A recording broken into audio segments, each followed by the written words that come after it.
the iPhone 7. This device was announced in September of 2016, and it was actually very controversial. One of the main reasons why was because they removed the headphone jack. As you can see, it's just a speaker and a microphone. For all you people thinking this was a speaker, no, this is a microphone. The other speaker was over here, that's why it was stereo. Another thing that this brought was water resistance for the first time on an iPhone. Now, people have made the claim that the iPhone 7 only got water resistance because of the headphone jack removal, but that's actually not the case. You see these two Android phones?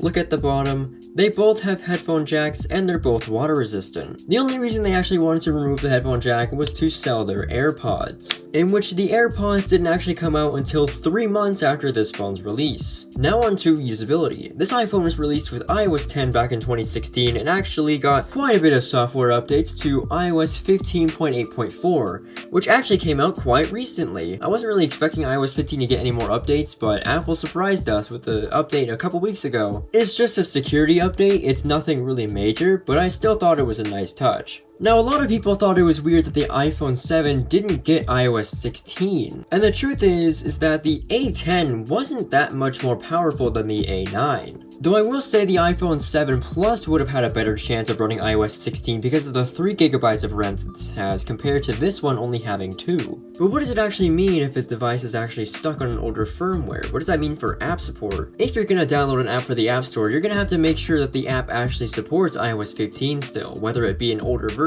or the newest version. Usually if you download an app on the App Store, it'll prompt if you want to download the most compatible version with your software. Let's try to download iMovie, for example.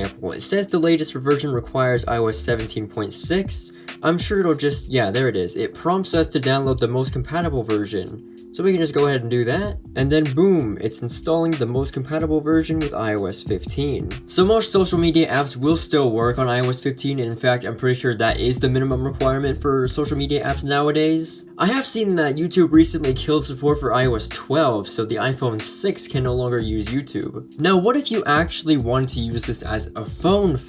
Now, you could in fact do that, but is that something you really want to do? Considering this phone is now 9 years old, I don't think you would really want to main an iPhone 7. 10% battery. Let's get to the battery. And also considering this is a 9-year-old phone, the battery is already oh my gosh, look how far that went down. Your battery life is going to be degraded heavily. Most iPhone 7 batteries are going to be below the 80% health mark, so if you do want to use an iPhone 7 for whatever reason, get a battery replacement. Look how fast that percentage is going down. 6%! Does installing an app really take this much power? Well, this is what happens if you want to use an iPhone 7. Always have to have a charger nearby. Should I recommend the iPhone 7 for you to actually use daily?